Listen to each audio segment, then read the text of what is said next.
नमस्कार साथियों, मैं आचार्य अवधेश आपका स्वागत करता हूं अपने YouTube चैनल ज्योतिष टॉक विद अवधेश में और आपका बहुत आभार व्यक्त करता हूं आपके दिए हुए इस प्रेम के लिए जो आप हमें हर वीडियो पे देते हैं और आप हमसे कंसल्टेंसी करते हैं। दोस्तों, आज हम एक नए लग्न के बारे में डिस्कस करने के लिए इस वीडियो को बना रहे हैं। अभी तक वृश्चिक लग्न से संबंधित हम बातें डिस्कस कर चुके हैं और आज जो लग्न हम डिस्कस करेंगे वो है धनु लग्न। बहुत लोग मानते हैं धनु लग्न, सभी जानते हैं स्वामी इसका बृहस्पति होता है। तो कुछ लोगों की अब धारणा है कि धनु लग्न तो बहुत अच्छा होता है, कुछ लोग मानते हैं धनु लग्न बड़ा खराब होता है। तो धनु लग्न के बारे में कुछ ऐसी बातें जो आप ही के जीवन में घट रही होंगी। अगर आपका धनु लग्न है, आपके बच्चे का धनु लग्न है, आपके पिता माता का किसी का धनु लग्न है, तो उनकी प्रवृत्ति को, उनकी नेचर को आप समझ लीजिए। कुछ चीजें बहुत अच्छी हैं, कुछ चीजें इनके जीवन में बहुत खराब है। तो कुछ ऐसे संबंध जो ये बन रहे हैं इनके जीवन में, जैसे माता कभी कभी इनके लिए बहुत प्यारी बन जाती है, कभी माता इनका सब कुछ छीन लेती है। विवाह से पहले माता इनकी बड़ी अच्छी होती है, विवाह के बाद इनकी माता में बड़ी दिक्कतें आ जाती हैं। माता इन्हें फूटी आंख देखना पसंद नहीं करती है। तो कुछ ऐसी कंडीशंस इन लोगों के साथ बनती है। फिर ये कुंडली लेके ज्योतिषियों के पास आते हैं और ज्योतिषी इनको फिर सलाह दे देते हैं। लेकिन वहां आपको अपनी नेचर समझनी चाहिए कि धनु लगने की कुछ ऐसी प्रवृत्तियां हैं जो आपको बुलंदियों पर भी ले जाती हैं और नीचे भी गिरा देती हैं। तो दोस्तों, ज्यादा लंबी वीडियो नहीं करते हैं, स्टार्ट करते हैं धनु लग्न को। उससे पहले अगर आपने चैनल सब्सक्राइब नहीं किया है या फिर चैनल को आपने बेल आइकन नहीं दबाया है तो प्लीज एक बार सब्सक्राइब कर लीजिए, बेल आइकन दबा दीजिए। उससे होगा ये कि आपको जब भी कोई नई वीडियो आएगी तो उसका नोटिफिकेशन आपको मिल जाएगा। चलिए दोस्तों, शुरू करते हैं धनु लग्न। देखिए, धनु लग्न बड़े आसानी से आप पहचान सकते हैं। ये बीच का जो अंक सामने वाला होता है, अगर 9 अंक आपकी जन्म कुंडली में है तो ये धनु लग्न है। इसका स्वामी बृहस्पति होता है और बृहस्पति यहां से प्रथम और चतुर्थ भाव का स्वामी होता है, यानी कि 9, 10, 11 एंड 12 ये दोनों अंक बृहस्पति के होते हैं। मतलब चौथे और प्रथम भाव का स्वामी बृहस्पति है और बृहस्पति उच्च होता है कर्क राशि में और नीच हो जाता है मकर राशि में। ये बृहस्पति को समझना पड़ता है, बृहस्पति के शत्रु कोई नहीं होता है। ये एकमात्र ग्रह ऐसा माना जा सकता है जिसका कोई शत्रु नहीं है। इसके मित्र सूर्य होता है, मंगल होता है, पर हमेशा ऐसा नहीं है कि मंगल सूर्य से हमेशा अच्छा बल देते हैं। कई बार मंगल सूर्य नीच या फिर पापी ग्रहों से दूषित हो जाते हैं, जिससे वो मित्रता ना देके शत्रुता वाला इफेक्ट बना देते हैं। बुध इसमें केंद्राधिपति दोष होता है। केंद्राधिपति दोष कोई भी आपको आसानी से बता देते हैं। 7वें और 10वें भाव से केंद्राधिपति दोष बनता है। इनका स्वामी धनु लग्न वालों में बुध बन जाता है। ये तो इसकी नॉर्मल बातें हैं। अब इसके स्वभाव पे आते हैं। देखिए, बृहस्पति घर है, लग्न में बृहस्पति का घर बना हुआ है, तो बृहस्पति एक विशाल आकार देता है। बृहस्पति के संपर्क में आने से जातक क्या होता है, लंबा हो जाता है, हाइट अच्छी हो जाती है, मजबूत कदकाठी हो जाती है। इसका चेहरा थोड़ा लंबा हो जाता है, अंडाकार चेहरा हो जाता है, भौहें बड़ी होती हैं। कई बार ऐसे जातकों की भौहें मिली हुई होती है।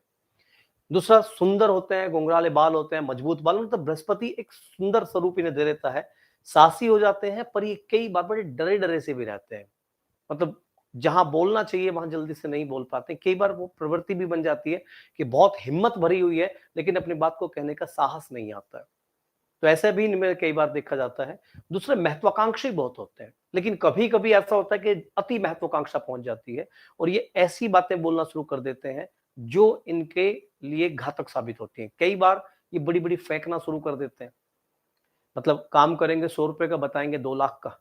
तो कई बार ऐसा भी होता है, महत्वाकांक्षा भी होती है लेकिन साथ साथ में बड़ी बड़ी फैक्ट से भी है। हंसमुख होते हैं, मिलनसार होते हैं, आशावादी होते हैं, ईश्वर को मानने वाले होते हैं, कृष्ण भक्ति ये बहुत ज्यादा करते हैं। दूसरा, सत्य प्रेमी, विनम्र, गुस्से में बहुत ज्यादा गुस्सा हो जाएंगे। गुस्से में पहली बात तो जल्दी से गुस्सा आता नहीं है, आएगा तो फिर इन्हें कंट्रोल करना बहुत महाभारत हो जाती है, संभालना बहुत मुश्किल हो जाएगा इस तरह के जातक को। तो ये तो इसकी नॉर्मल बातें हैं। नॉर्मल स्वभाव कैसा रहेगा, यहाँ ऐसे धनु लग्न के जातकों को हल्का सा बस एक बात ध्यान रखनी चाहिए कि वो जितने हैं उतने बताएं। कई बार ये ज्यादातर इस लग्न के लोगों में देखा जाता है कि वो अपनी बातों को बढ़ा चढ़ा के फेंकना शुरू कर देते हैं, तो लोग उनका उपहास बनाते हैं। सभी लोग समझदार हैं, सब जानते हैं आप कितने पानी में हैं। तो धनु लग्न को उतनी बातें करनी चाहिए जितनी वो रियल फैक्ट में अपने लिए लेके चलता है। वो बड़ी बड़ी बातें करना, इसका एक नेगेटिव फैक्ट होता है। आगे आते हैं, अगर इस लग्न की कोई महिला है, यानी धनु लग्न की कोई महिला जातक है, तो वो देखो पुरुष भी विनम्र होगा, नेचुरल सी बात है। लेकिन अगर महिला पहले ही विनम्र होती है, लेकिन अगर धनु लग्न की महिला है तो वो पुरुष के मुकाबले में ज्यादा विनम्र हो जाती है। वो क्या बन सकते हैं, पुरुष या महिला, किसी का व्यवसाय बताते हैं।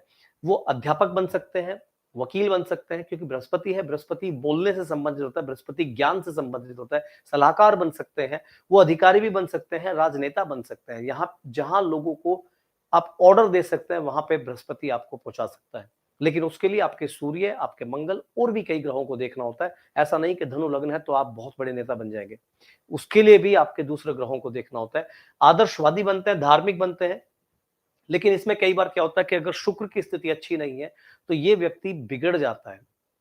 शुक्र की अच्छी स्थिति ना होने से क्या होता है, ये कई शादियां करना चाहता है, एक शादी तोड़ेगा दूसरी कर लेगा, या इसकी प्रेमिकाएं बहुत होती हैं, या फिर ये ऐसे संबंधों में घुसने की कोशिश करता है जो इसे पहले से पता है कि यहां संबंध अवैध बन जाएगा। यानी समझिए कैसे, धनु लग्न के जातक की एक सबसे बड़ी समस्या होती है, मान लीजिए एक प्रेमी प्रेमिका है, उनका प्रेम प्रसंग बहुत समय से चल रहा है, धनु लग्न का जातक उनके बीच में घुसने की कोशिश करेगा, उनको तोड़ने के अपने वहां पे कुछ ना कुछ अपना प्रेम प्रसंग वहां चलाने की कोशिश करता है। ये धनु लग्न का एक बहुत बड़ा साइड इफेक्ट होता है। तो ये क्या होता है, दूसरों के संबंध तोड़वाने में विश्वास रख लेता है, अपने संबंध बनाने में विश्वास रख लेता है।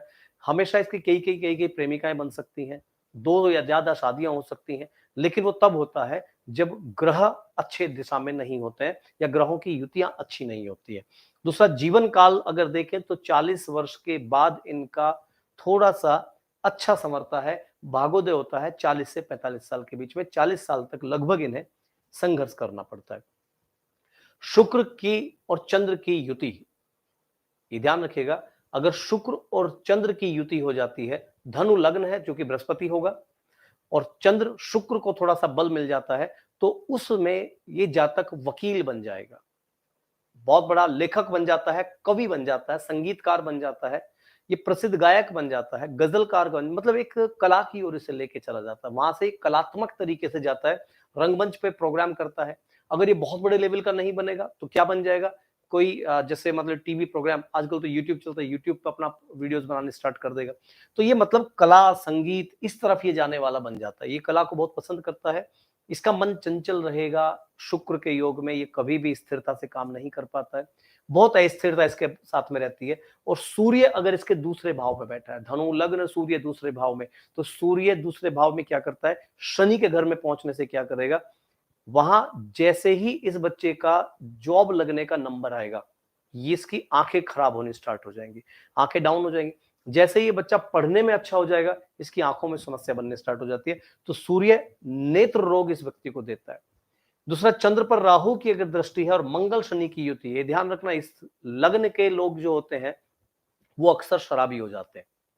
बृहस्पति क्या करता है कि बृहस्पति अगर इधर उधर थोड़े से गलत भाव में बैठ गया तो, और ऊपर से इसकी राशि पे राहु की युति अगर बन जाती है, चंद्र पे शनि मंगल की युति, राहु की दृष्टि, राहु की युति बन जाती है, तो ये व्यक्ति शराबी बन जाएगा। पहले छोटी मोटी शादी पार्टी में पिएगा, फिर धीरे धीरे धीरे धीरे ये अव्वल दर्जे का शराबी बनता चला जाएगा। ये लाइन मैंने रेड कराई है, इसको समझिए। इसमें शुरुआत में हल्का हल्का नशा करेगा। अब आप कहोगे जी सभी शराबी ऐसे ही करते हैं, लेकिन सभी की डिस्कस नहीं कर रहे हैं, धनु लग्न के बारे में डिस्कस कर रहे हैं। अगर आपके बच्चे की कुंडली पे धनु लग्न की कुंडली है तो आपको एक बात बहुत ध्यान से समझनी पड़ेगी, वो शराब का बहुत जल्दी लत पड़ने वाला बच्चा होता है, तो उस पर आपको ध्यान रखना चाहिए, उसकी संगति का ध्यान रखना चाहिए। धीरे धीरे शराब पिएगा, फिर धीरे धीरे ज्यादा पीना शुरू कर देगा, और माता इस बच्चे को बिगाड़ेगी। पड़ोसी आके बताएंगे कि जी आपका बच्चा शराब पीता है, माता कहेगी हमारा बच्चा शराब नहीं पीता है, माता इस बच्चे का सत्यानाश कर देगी। धनु लग्न, चंद्र पे शनि मंगल की युति, राहु की दृष्टि या राहु की युति, इस बच्चे की माता ही इसके शराबी बनने में सबसे बड़ा योगदान देती है। मदर को ये बातें अच्छी नहीं लगती कई बार, पर होता है। इसको बिगाड़ के देगी इसकी माता। और इसकी शादी के बाद ये ध्यान रखना, अगर इसकी शादी हो गई, शादी के बाद अगर शनि की स्थिति अच्छी नहीं है, शनि थोड़ा सा नीच में बैठा है या शनि किसी पाप ग्रहों के साथ बैठा है, तो इसकी माता इस पे तंत्र मंत्र टोने टोटके कराना शुरू कर देगी, या तो शराब से निकालने के लिए या इसकी पत्नी से इसको अपने बस में करने के लिए, मतलब कुछ भी करके इसकी माता तंत्र मंत्र टोने टोटके में जाती है। तो ये वो कुंडली है जहां पे इसे बहुत अच्छा भी मिलना है, लेकिन समस्या यह है कि अगर थोड़े से ग्रह इधर उधर हुए तो इसकी मदर तंत्र मंत्र टोने टोटके काला जादू वाला जादू इस पे कराना शुरू कर देगी, ताकि इसका बच्चा इसी के फेवर में रहे। यहाँ मदर अपने इनकी माता अपने बच्चे को अपने कंट्रोल में रखना चाहती है। दूसरा, अगर ये किसी लड़की की कुंडली है तो विवाह के बाद मदर जो यानी कि जिस लड़की की माता होती है वो इसे बहुत सलाह देती है और सलाह देकर ही इसके घर को बिगाड़ देगी। यानी अब यदि ये लड़की की कुंडली है तो भी इसकी माता को थोड़ा सचेत रहना चाहिए, और अगर लड़के की कुंडली है तो भी माता को थोड़ा संयम रखना चाहिए, क्योंकि माता के योग इस कुंडली में थोड़े से नेगेटिव रिजल्ट आते हैं। दूसरा मैं बता रहा हूं, इसमें शराब, नशा, मांस, अंडा, मीट, मांस, मछली इसका ये सेवन करता है। राहु की दशा आएगी तो फिर तो और ज्यादा करता है। राहु और शनि की दशा में क्या होता है कि धार्मिक से धार्मिक व्यक्ति का भी मन करता है कि तू एक बार मांस खा के देख, तू एक बार शराब पी के देख, तो कभी ना कभी। और इसमें तो जब भी राहु की दशा आएगी ये तो बहुत बढ़िया शराब पिएगा। इसको कुछ दवा बीमारियां होंगी, देखो कैसी हो सकती हैं। इनको ज्यादातर कुल्ले और जांग की और एड़ियों की, घुटनों की, हड्डियों की बीमारी इन्हें ज्यादा होती है। कुल्ले, जांग, पीठ, पैर, मतलब जो जॉइंट्स होते हैं उनकी समस्या इनको ज्यादा होती है। मोटापा इनका बहुत ज्यादा आता है क्योंकि बृहस्पति फैट ला देता है। बृहस्पति में अगर चंद्र की भी युति बन रही है तो और जल्दी फैट लाता है। इनका थायराइड खराब कर देता है, कोलेस्ट्रॉल बिगाड़ देता है। ये लगभग ये बीमारियां होती हैं। तो मोटापा आएगा, मोटापे से संबंधित जितनी बीमारी हो सकती है, फैटी लिवर हो सकता है, कोलेस्ट्रॉल बढ़ सकता है, हार्ट की डिजीज बन सकती है। तो ये जो बीमारियां मोटापे से बनती हैं वो इनको हो सकती है। 11वें भाव में अगर यहाँ पर सूर्य आ जाए, 11वें भाव का सूर्य यानी नीच का सूर्य हो जाएगा, ये इस कुंडली के लिए थोड़ा खराब योग देगा। अगर 11वें भाव का सूर्य नीच का सूर्य है तो चूंकि वो भाई का भाव भी होता है, संबंधों का भाव होता है, तो वहां अगर सूर्य नीच का बैठा है तो उसमें इनके भाई जितने भी होंगे, पहली बात तो जब तक के भाई होते नहीं है, और अगर भाई हुए तो फिर भाइयों से इनकी कभी नहीं बनेगी, और इसका बड़ा भाई इसके साथ छल करेगा, प्रॉपर्टी का विवाद करेगा। और उस प्रॉपर्टी के विवाद में, ये बात 100% दावे से हम कह सकते हैं, उस प्रॉपर्टी के विवाद में पिता भाई का साथ देगा, इस लड़के का साथ नहीं देगा। इसने शुरुआत में थोड़ी गलती की होती है, शराब वराब पी लेता है और उस कंडीशन में भाई पिता का रोल प्ले करना शुरू कर देता है, और उस कंडीशन में भाई इसको मारपीट भी देता है, पिटाई करता है, और वो इस पर रोब दिखाता है। तो अगर बृहस्पति का लग्न यानी कि धनु लग्न है और सूर्य 11वें भाव में नीच बैठा हुआ है, तो ऐसे व्यक्ति का भाई हमेशा इस पर अपना रुतबा दिखाने की कोशिश करता है। और वहां इसे एक और प्रॉब्लम आती है, इसको संतान का दुख भोगना पड़ता है, क्योंकि वहां से बैठा हुआ सूर्य, नीच का सूर्य, अपने उच्च के घर को देखेगा। तो यहां से संतान का दुख भी होता है। इसको संतान बड़ी लेट होती है तो वो विकलांग हो सकती है। विकलांग नहीं है, बिल्कुल ठीक है, तो हो सकता है इनकी संतान का या तो अल्पायु में देहांत हो जाता है या इसे वो छोड़ देती है, मतलब संतान से वियोग होता है, या पत्नी से डाइवोर्स अगर होता है तो पत्नी अपने साथ ले जाती है, यानी संतान का दुख इसे होता है। पिता से बहुत पीड़ा मिलती है। पिता से ये मन में बहुत प्यार करता है बच्चा, माता पिता दोनों से प्यार करता है, लेकिन पिता से इसका विशेष प्यार होता है। लेकिन धनु लग्न का जातक कभी भी अपने पिता से अपने प्रेम को बता नहीं पाता है। ये समस्या इस लग्न में होती है कि ये अपनी बात को अपने पिता से कह नहीं पाता, और पिता को लगता है कि नालायक है, निकम्मा है, और पिता इसके बड़े भाई से बड़े आकर्षित हो जाते हैं। ये पता नहीं इसकी कुंडली में ऐसा क्यों होता है, लेकिन ये पिता से बहुत प्रेम करता है, परंतु इसके पिता इसको वैल्यू ज्यादा देते नहीं है। ठीक है, 5वें भाव में अगर यहाँ पे सूर्य है, उच्च का सूर्य है, तो ये उल्टा रिजल्ट देगा। ये बहुत धनी बना देगा बच्चे को, बहुत पैसा कमवाएगा। पैसे मतलब ये नहीं अनिल अंबानी इसको मुकेश अंबानी बना देगा, लेकिन आपके देहात के हिसाब से, आपके क्षेत्र के हिसाब से जो भी होते हैं, इसका एक उत्कृष्ट परिवार बन जाता है। उच्च शिक्षा मिल जाती है। उच्च शिक्षा का मतलब ये नहीं कि मैं कहूँ ये IIT IAS पीसीएस बन जाएगा। जितना इसके परिवार में शिक्षा चल रही है उस शिक्षा के हिसाब से इसकी शिक्षा उन्नत रहती है, भाग्यशाली बन जाता है। लेकिन देखिए, अब पॉइंट समझिए मैं क्या कहता हूं, अगर यहां सूर्य है तो इसके भाई से और इसके पिता से इसको हमेशा छल मिलना है। अगर यहां पे सूर्य है यानी कि उच्च का सूर्य है तो परिवार से कोई समस्या नहीं है, लेकिन जो इसके मामा का फैमिली है, मामा मामी नाना नानी, खास तौर से मामा मामी, वहां इसको नुकसान होता है। मामा मामी इसकी चुगली करते फिरेंगे, मामा मामी से इसको कुछ ना कुछ नुकसान मिलेगा। मामा के साथ इसकी पार्टनरशिप होने के योग बन जाते हैं कि मामा के बच्चों के साथ पार्टनरशिप कर ली, या मामा से पार्टनरशिप कर ली किसी बिजनेस को लेके, और वहां इसे लॉस मिलेगा। तो अगर धनु लग्न और सूर्य उच्च है तो ऐसे जातक का क्या होता है कि इनके मामा के साथ बिजनेस के योग बनते हैं। लेकिन इसको उस योग से बचना चाहिए क्योंकि वहां पर इसे नुकसान ही मिलेगा। और कौन नुकसान कराएगा? मामा या मामी। तो ये योग है, तो इनको थोड़ा ध्यान रखना। आगे इसको भी मैंने थोड़ा रेड किया है। इसमें रेड करने से क्या है कि इसको थोड़ा ध्यान से देखिएगा। बुध, मैंने आपको बताया, बुध इसमें केंद्राधिपति है। केंद्राधिपति में क्या होता है कि जब भी बुध की दशा चलेगी तो इस समय इस जातक को थोड़ा फायदा मिलता है, क्योंकि बुध 7वें और 10वें घर का स्वामी है। 10वां घर आपके रोजगार, व्यवसाय, कार्य, काम से संबंधित होता है। 7वां आपका पार्टनरशिप से संबंधित होता है, पति पत्नी से संबंधित होता है। तो जब बुध की दशा चलती है तो इसे बेनिफिट मिलता है। बुध की दशा में क्या होता है? धन, उच्च पद, मान सम्मान मिलता है। लेकिन समस्या यह है कि जैसे ही ये बुध की दशा चलेगी इस पर, तो बुध की दशा में क्या होता है? इसकी पत्नी से संबंध बहुत अच्छे हो जाते हैं या इसके पार्टनर से संबंध बहुत अच्छे हो जाते हैं। तो माता को ये बात खलती है। तो इसकी माता को लगता है कि इसकी पत्नी ने इस पे कुछ करवा रखा है। देखो, मैं करवाने करवाने को ज्यादा विश्वास नहीं करता हूं। कोई भी ज्योतिष में इसके लिए बहुत अच्छे रिजल्ट नहीं होते हैं। कोई भी ज्योतिष आपसे ये नहीं कहता है कि भूत पिशाच, ये प्रेम प्रेत बाधाएं होती हैं। बहुत कम लोग इसे मानते हैं। शास्त्रों में इसके बारे में है, पर इतना डीपली नहीं है जितना कुछ ढकोसले में हो गया है। लेकिन फिर भी मदर फंस जाती, इनकी माता इन चक्करों फंस जाएगी और वो सोचेगी कि इसकी पत्नी ने मेरे बेटे को कब्जा लिया, इस पे तंत्र मंत्र टोने टोटके कर दिए, और यहीं से माता इस पर तंत्र मंत्र टोने टोटके वापस करना शुरू करती है। और ये अंधविश्वास भी हो सकता है, और अगर सचमुच में टोना टोटका सेट हो बैठ ही गया जिंदगी में, तो इस बच्चे की जिंदगी को तबाह भी कर सकता है। तो माता को यहाँ पे संयम से काम लेना चाहिए। अगर आपको लग रहा है कि इसकी पत्नी ने कुछ करवा रखा है तो भाई होने दो, वरना आप उसको बर्बाद कर दोगे। 7वें भाव का बुध, अगर यहां पे बुध है, सुंदर पत्नी दिलाता है, व्यवसाय अच्छा चलवाएगा, पत्नी के संबंध अच्छे रहेंगे, गृहस्थ जीवन बहुत अच्छा रहता है, ठीक है ना। पत्नी की बहुत सुनता है और ये पत्नी को बहुत वैल्यू देता है। ये नारी का सम्मान करने वाला व्यक्ति होता है। पर जब ये अपनी पत्नी को सम्मान देता है तो माता फिर चिढ़ जाएगी। तो माता को लगेगा नहीं यार, इसकी पत्नी ने तो फिर करवा दिया कुछ ना कुछ, जबकि इसकी प्रवृत्ति है महिलाओं को सम्मान देना।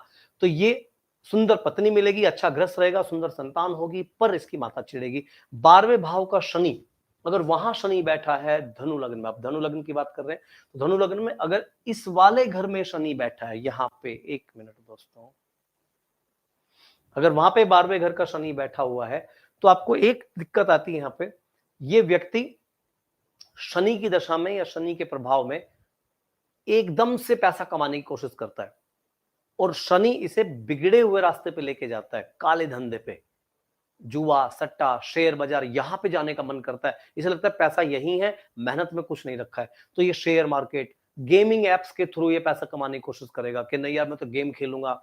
सट्टा मतलब बिना मेहनत करे बिस्तर पे पड़े रहने के हिसाब से इसे पैसा चाहिए।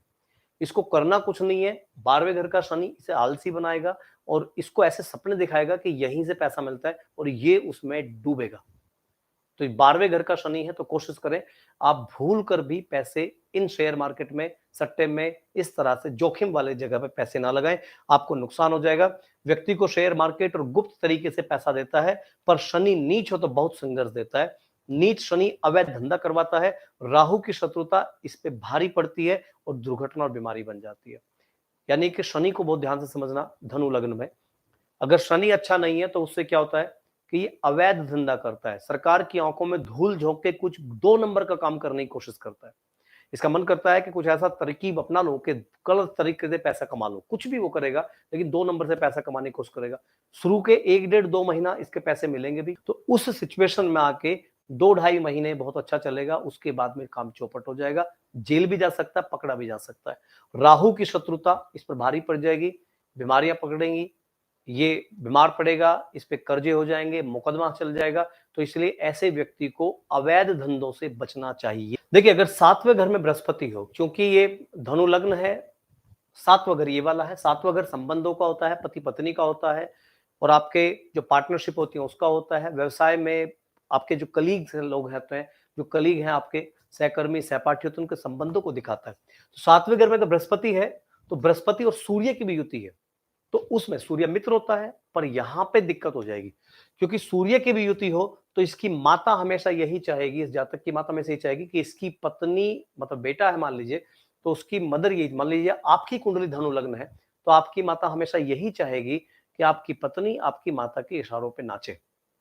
ये थोड़ा सा यहाँ पे माता को मैं बार बार इसलिए कह रहा हूं क्योंकि इस जातक की कुंडली में माता का स्वभाव बहुत अजीब होता है। वो तंत्र मंत्र टोने टोटके गाली गलोच इन सब में विश्वास करती है, वो चुगली में विश्वास करती है और वही तुम्हारे परिवार को तोड़ने का सबसे बड़ा कारण बनती है। तो माता क्या करेंगी यहाँ पर, हमेशा यही चाहेगी कि उसकी पत्नी उसके कब्जे में रहे, यानी कि सास के ही कब्जे में रहे। ये बहू को कभी भी सम्मान नहीं देगी, कभी भी ये सम्मान नहीं देगी, उसकी हमेशा चुगली करेगी, जहां भी बैठेगी चुगली करेगी। और इसमें बहू बड़ी दुखी रहती है, अपने मन की बात कह भी नहीं पाएगी, दूसरों के सामने झूठा रोना रोती है इनकी माता। दुखड़ा रोएगी कि मुझे ये ऐसा कह दिया, मुझे वैसा कह दिया, और माता ऊट पटांग बातें करती रहेगी और लड़के को भरने की कोशिश करेगी, पर लड़का नहीं भरे में आएगा, तो लड़का पत्नी को प्यार करता है। तो वहां पर इनकी माता और पुत्र दोनों में झगड़े भी होते हैं। पुत्र पत्नी को ज्यादा महत्व देता है, और सातवें घर में अगर शनि केतु आ जाए, ये थोड़ा समझिए, अगर सातवें घर में शनि केतु आ जाए तो वैवाहिक जीवन इस लड़के का इसकी माता ही खराब कर देती है। वो इतने बड़े बवंडर पैदा कर देगी कि यहां पर या तो लड़का घर से भाग जाएगा, सुसाइड कर लेगा, या माता की वजह से वो लड़की घर छोड़ के चली जाएगी, इसकी पत्नी से तलाक ले लेगी। मतलब यहाँ जो भी, अगर इस घर में आप ध्यान से देखिएगा, धनु लग्न की कुंडली में बृहस्पति सूर्य शनि कुछ भी ऐसे ग्रह बैठे हुए हैं, तो माता को सचेत रहना चाहिए, आप ही कारण बनेंगे इसके परिवार को तोड़ने का।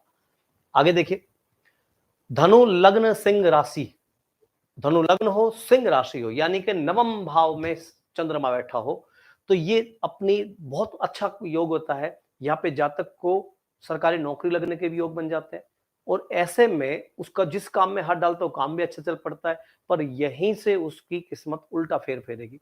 बहुत अच्छे फल मिलेंगे, पैसा मिलेगा, धन दौलत मिलेगी, पर समस्या क्या आएगी, ये घमंडी हो जाएगा। इसमें आदमी को लगेगा कि वो ब्रह्मा है, वो भगवान की किस्मत लेके उतरा है, उसके साथ तो हमेशा भगवान रहता है। उसे ये वहम हो जाएगा कि वो जिसके बारे में जो कह देता है वही सच हो जाता है।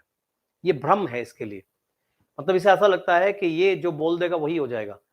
यानी अगर मैंने किसी को श्राप दे दिया तो वो आदमी भस्म हो जाएगा, साल 2 साल में वो बर्बाद हो जाएगा। ये इसके भ्रम होते हैं। तो धनु लग्न सिंह राशि में आदमी को मिथ्या में जीने की आदत हो जाती है, और इससे क्या होता है कि पति पत्नी, अब एक और चीज आएगी इसमें निकल के, कि घमंडी हो जाएगा, और वहां से क्या बनेगा, इसकी जॉब भी लग जाती है, इसका बिजनेस भी बाहर चल जाता है, तो ये पत्नी को साथ ले जाने की कोशिश करता है, और अधिकतर इसका इसी चक्कर में घर टूट जाता है, और ये अपनी पत्नी के साथ अपने क्षेत्र से कहीं बाहर जाके घर बना लेता है। तो ये फिर इसका घर पे आना जाना होता नहीं है, तो इसके संबंध अपने परिवार से टूट जाएंगे और अपने ससुराल के परिवार से हो जाएंगे। यानी ये अपने भाई से इतनी बात नहीं रखेगा अच्छी खासी, जितने ये साले के साथ बातचीत इसकी अच्छी हो जाएगी। तो इसका आना जाना ससुराल में ज्यादा हो जाएगा, अपने घर में इसका आना जाना कम हो जाएगा। तो ये थोड़े से नेगेटिव चीजें, इनको समझने की कोशिश किया करो। और यदि इसमें शुक्र हो और मंगल की युति बन जाए, शुक्र है मंगल की युति बन जाती है, तब एक और समस्या बन जाएगी। शुक्र मंगल प्रेम को थोड़ा सा अंगारक योग में ले जाते हैं। तो वहां से क्या होगा, यदि लड़की है तो भी और लड़का है तो भी, अगर ध्यान रखिए धनु लग्न है, शुक्र मंगल के गलत योग बने हुए हैं कहीं ना कहीं कुंडली में, और सिंह राशि है, तो आपका आपके परिवार में ही कोई अवैध संबंध चल जाएगा। यानी बहू का जीजा से, या फिर देवर से, या जेठ से, या गांव के किसी मोहल्ले पड़ोस के लड़के से संबंध बन जाते हैं। ठीक है। और अगर लड़का है, आप लड़के हैं, तो लड़के को भी संभल के रहना चाहिए, उसके ससुराल के किसी लोगों से इसके अवैध संबंध बन सकते हैं। ठीक है दोस्तों, आज के लिए इतना ही है। और अगर आप अपनी कुंडली एक बार दिखवाना चाहते हैं तो दिए हुए नंबर पे आप कॉल कर सकते हैं 7535002233। इस नंबर पे कॉल भी कर सकते हैं, इस नंबर पे आप व्हाट्सएप भी कर सकते हैं, और इस नंबर पे आप सिर्फ कॉल कर सकते हैं। तो कॉल करके अपना अपॉइंटमेंट बुक कर सकते हैं। और एक और चीज आप समझिएगा कि जब हम किसी लग्न को या फिर किसी पर्टिकुलर राशि के बारे में बात करते हैं, तो हमें लगता है कि सिर्फ इतना ही होता है और मैं अपनी कुंडली खुद देख लूंगा और उसके हिसाब से मैं यूट्यूब से गूगल से उपाय कर लूंगा। ऐसा नहीं होता है। आपको ये बहुत उपाय जब भी करें, बहुत इत्मीनान से सोच समझ के उपाय करने चाहिए, क्योंकि जिस उपाय का पॉजिटिव इफेक्ट है उसका नेगेटिव इफेक्ट भी जरूर होता है। तो बहुत कुछ सोच समझ के उपाय कीजिए, क्योंकि मेरे पास कुछ कुंडलियां आती हैं कि जी हमने ये किया था, यूट्यूब पे देखा था, हमने गूगल पे देखा था, ऐसे नहीं करना होता। एक पूरा विश्लेषण कीजिए कुंडली का। ऐसा भी नहीं है कि धनु लग्न की कुंडली है तो सबके साथ ऐसा ही होगा, कुछ के साथ इससे भी अच्छा होगा और कुछ के साथ इससे भी बुरा होगा। ये सब आपके ग्रहों का खेल होता है।